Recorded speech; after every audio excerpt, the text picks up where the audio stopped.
Bottas, we know, has received a 5-place grid penalty for the next race. I haven't heard. It actually reminded me a little bit of Indianapolis many years ago, where we had 6 cars start the race after all the Michelin runners pulled out of the race. But on this occasion, Mercedes did react themselves very well to this, and they actually went for the undercut with Lewis Hamilton. They saw a gap. And it was a well-deserved win for Ocon, because under pressure he did fantastically well, I have to say. He did. So, and in the end, yes, he got disqualified for not having enough of a usable sample from his fuel for the testing that the FIA require. Now,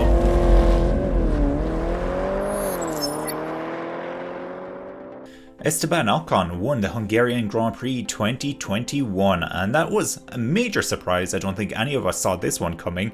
And his teammate Fernando Alonso managed to finish in the top 4 as well, which was also great to see the Alpines, both of them, finish in the points. Well within the points, actually, I would say, and of course this will have an impact to the Constructors Championship as well. Where to start though with this race? I suppose we could start at the start, and it was Valtteri Bottas who became public enemy number 1. What was he thinking in that move? So clearly, yes, heavy fuel tank was a part of it, but he was braking way too late going into that corner, especially on a slippery surface. He probably should have known better there in what he was attempting to do, but anyway, he locked up, he braked too late. Whatever happened, the heavy fuel tank kicked in. He had momentum, he couldn't get the car turned, he couldn't get the car stopped, and he ran into the back of Norris. Norris then in turn wiped out Verstappen, and Perez also got wiped out in the middle of that. Really unfortunate for both Norris and Verstappen, and both, I guess, Perez as well to an extent. So it was actually Perez and Norris were both out of the race. Verstappen did manage to survive the collision. Of course, it did huge damage to his race credentials. He was currently in 2nd place before that happened. So he did have a good start, considering he started in 3rd place. Then, of course, just to make things a small bit worse, we had Lance Stroll, who also came in with a similar move where he seemed to try and jump the curb at the first corner, and as a result, he made contact with Leclerc, taking him out of the race, and also Ricciardo got spun around, and that compromised his race, and he actually had damage to his car as well. So he was severely compromised. I think in the end, Ricciardo finished 3rd last or 2nd last, 3rd last. So it really wasn't good for him in the slightest. Stroll was Bottas, we know, has received a 5-place grid penalty for the next race. I haven't heard yet what's happening with Stroll. I assume he's going to get something similar because it was a very similar accident. It was braking too late into the first corner and taking out other drivers. So I think Lance Stroll probably has a 5-place penalty coming up for the next race as well, which is the Dutch Grand Prix, I believe. Of course, we're into the summer break now, so that's a month away. What are we going to do for a month? There has to be other motorsports we can watch, surely to goodness. Hamilton's decision to skip the dry tyres, this was also very strange. So the race started off wet. Of course, this contributed to the crash that we saw at the very start. We had the red flag then after this. When the race was restarted, everybody except Lewis Hamilton decided on the formation lap to pit for dry tyres. So Lewis Hamilton, it was an amazing sight. It actually reminded me a little bit of Indianapolis many years ago, where we had 6 cars start the race after all the Michelin runners pulled out of the race. But on this occasion, it was tyre related once again, but they hadn't pulled out, they were just stopping. So Hamilton started the race on his own, only car on the grid. I don't think he probably ever had as easy a start as that. He certainly wasn't under any pressure. He did then pit the next lap, and it more or less put him out in last place. So it was a really bad decision from Hamilton and from Mercedes. I guess it was probably Hamilton's decision in the end. I'm not sure whose decision it ultimately was, but I don't think the team can advise you on changing your tyres during the formation lap. So that's interesting. Of course, Lewis Hamilton was out front. He couldn't see what everybody else was doing, whereas everybody else got to react. So Mercedes did react themselves very well to this, and they actually went for the undercut with Lewis Hamilton. They saw a gap. He was caught behind Pierre Gasly for quite a while, and he had Verstappen ahead of him as well. So Mercedes decided, let's try our best to avoid this, and it was a very smart move. The undercut worked really well.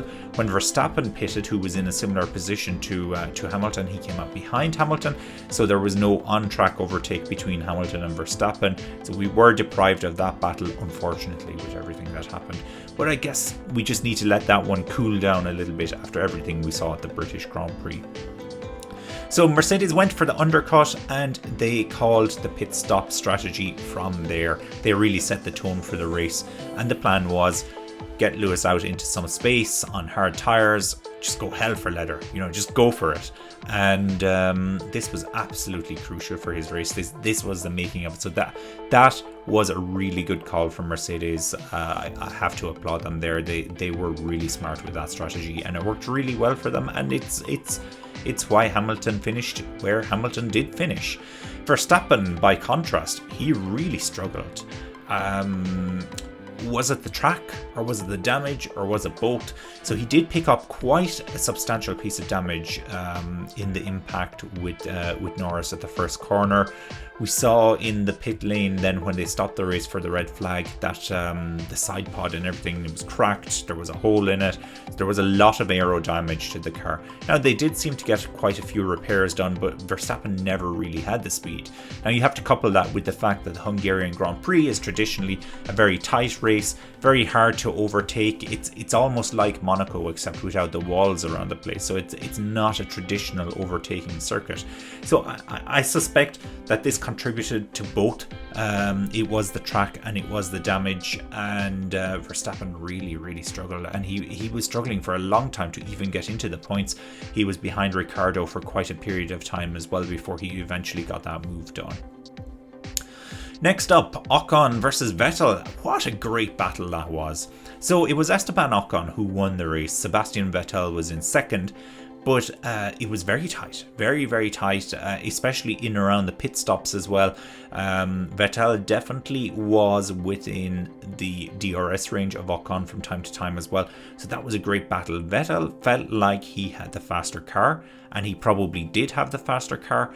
However, he couldn't get a move done. Ocon battled so hard to keep that position, and it was a well-deserved win for Ocon, because under pressure he did fantastically well, I have to say. He did. So I was very impressed with Ocon, but the battle between himself and Vettel was very entertaining and went on for pretty much the entire race. And then we had one other battle that we need to talk about here. Hamilton versus Alonso. And this actually decided the race for Ocon. Hamilton and Alonso, this was so good. I loved it. I was going to say Hamilton. It was Alonso showed us exactly where to put the car in every corner. Hamilton's going around the outside. No, he wasn't worried, because he knew he had the inside line. And then when there was a corner where an outside move could work, Alonso actually placed his car right in the center of the track, so it just wasn't working out for Hamilton. I actually reached a point where I was wondering if Hamilton would ever get the move done, but Alonso locked up going into the first corner, and it allowed Hamilton to get past. So I'd say a sigh of relief from Hamilton there. That was hard work for him, really hard work. Great racing though. Loved it. Yeah, you can tell my rating for this race at the very end is going to be quite high. Hamilton then was completely exhausted at the end of the race. So as I mentioned, the Formula 1 summer break comes into play now. Good timing for Hamilton, because he just looked absolutely wrecked. So when he was on the podium, I was a little bit concerned. I thought he was going to faint. He didn't, thankfully. He said later on that he suspects that he's suffering from long COVID, so hopefully he can get some kind of diagnosis on that. It would explain a lot, although it didn't seem to be a factor for him previously. Very hot though at Hungary, very hot during that race, 29 degrees, maybe even higher than that. So it does get very hot there. Hungary at the end of July or early August is, no, it's not the nice cool weather that we're used to in the UK or Ireland, that's for sure. Let's just put it that way. The other interesting theory I saw, of course, was that he was just absolutely wrecked because of the battle he had with Alonso, and it took so much out of him.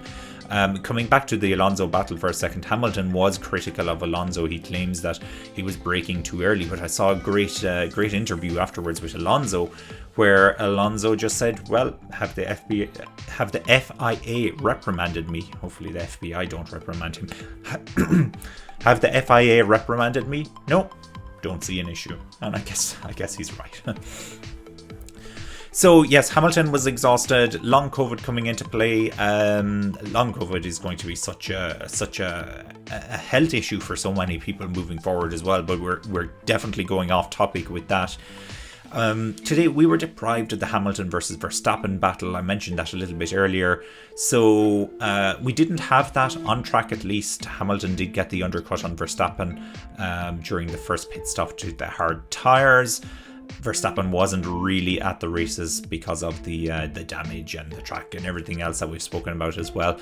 So we didn't get that. However, Hamilton is now back on top of the championship. So the championship standings have really swung around in the last 2 weeks. They really have. So that was a very big feature here, I would say. We didn't have that battle. We'll have it again. A little bit of a cooling off period now between Hamilton and Verstappen. And let's get ready to go again when they come back in September. Driver of the day was Alonso, according to the FIA. And of course, that's the one that's voted for by the fans.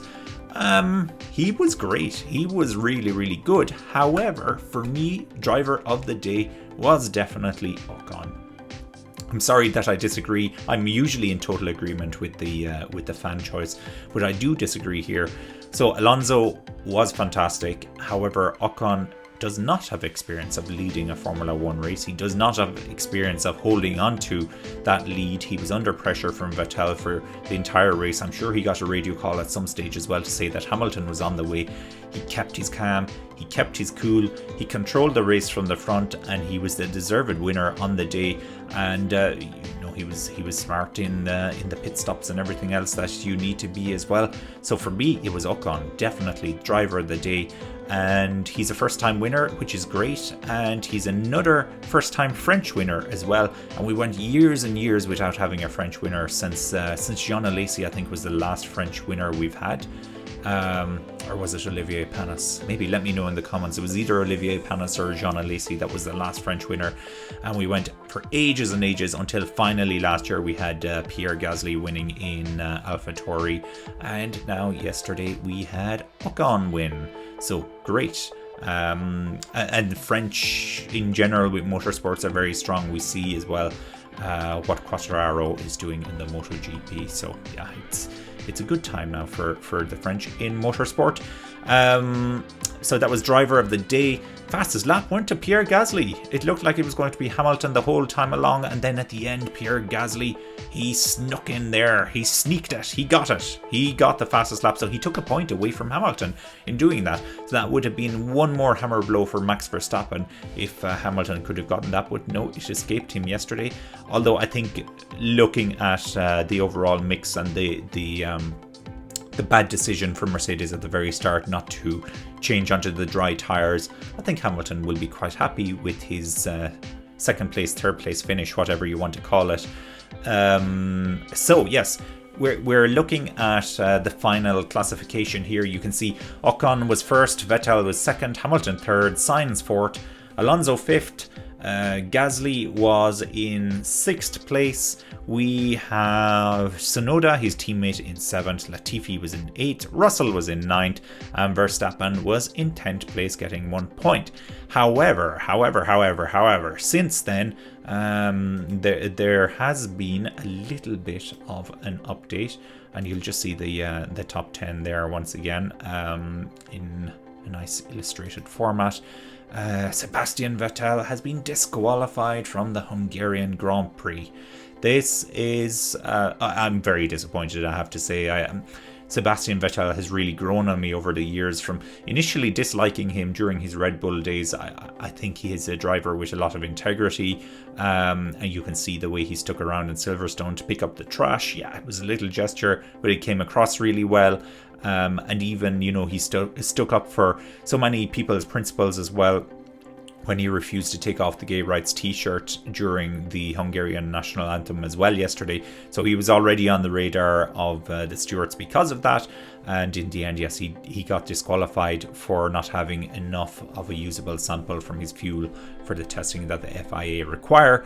Now, this will be appealed by Aston Martin, as you would expect.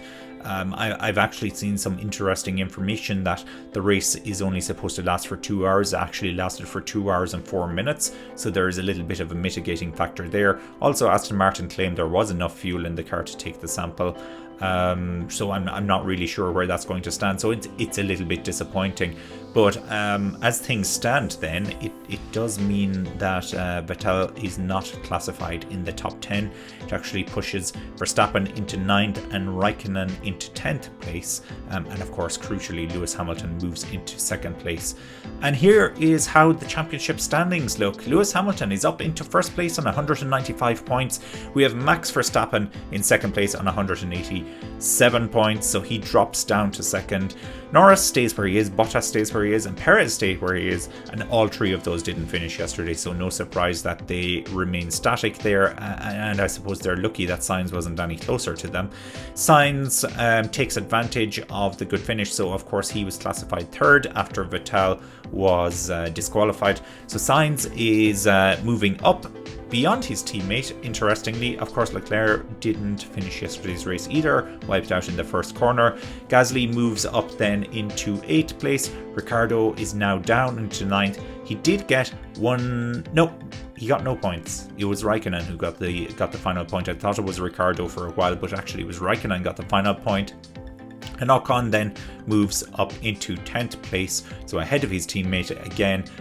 But that's no surprise. He won the race after all, so very good for Ocon, and that was a thrilling race. Let's have a look at the team standings, or the constructor standings. So Mercedes are in 1st place, so they have dislodged Red Bull from the top of the standings. And speaking of dislodging teams, Ferrari have dislodged Mercedes. If only. Ferrari have dislodged McLaren from 3rd place in the championship as well. Now you can see it's purely based on finishing positions, because they actually have the same amount of points. So that battle keeps going on and on and on, and it's very fascinating. It really is. I'm loving the battle between Ferrari and McLaren this season. Alpine move up into 5th place, courtesy of that win, and it pushes AlphaTauri down 1 place. Aston Martin are down as well. Williams are up, and they've leapfrogged Alfa Romeo, so they've moved up into 8th place. And a spectacular points finish for both of the Williams drivers yesterday, and you have to feel sorry for George Russell. He's been there or thereabouts for such a long time. He was really, he was so close to getting the points for race after race at this stage. Even in the sprint race for the British Grand Prix, he managed to finish in the top 10. Of course, he didn't get any points for that. And then the one race where he finally finishes in the top 10, he gets the points for it. Everybody is so relieved. His teammate finishes 1 position ahead of him. Could you write it? Like, unbelievable. I'm almost tempted to say Latifi is my driver of the day, but I have to give it to Ocon. But Latifi is certainly pushing Alonso and Ocon for that position.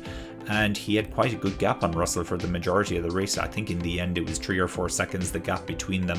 But Latifi had quite a big lead on his teammate for a period of time. So there you go. So Haas now the solitary remaining team with 0 points. And that is not good for them. And it doesn't look like they're getting any points. Mick Schumacher put in a good race yesterday. He had a good battle with Max Verstappen. Not so much of a good battle with Lewis Hamilton, but it was a fair fight. And no, he couldn't hold on to a top 10 finish, although he did finish ahead of Giovinazzi. So that's it. We'll leave it there for race reaction. Before I do that, my rating for this race was 5 out of 5. It was a fantastic race. It had a little bit of everything. I really loved the battles, the controversy.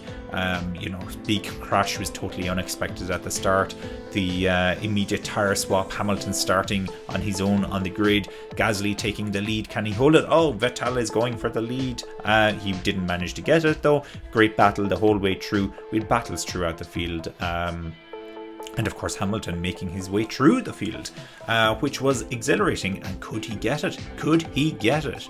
And to be perfectly honest with you, if it wasn't for Alonso, I think Hamilton would have won the race. So Alonso really helped out his teammate there in getting that win.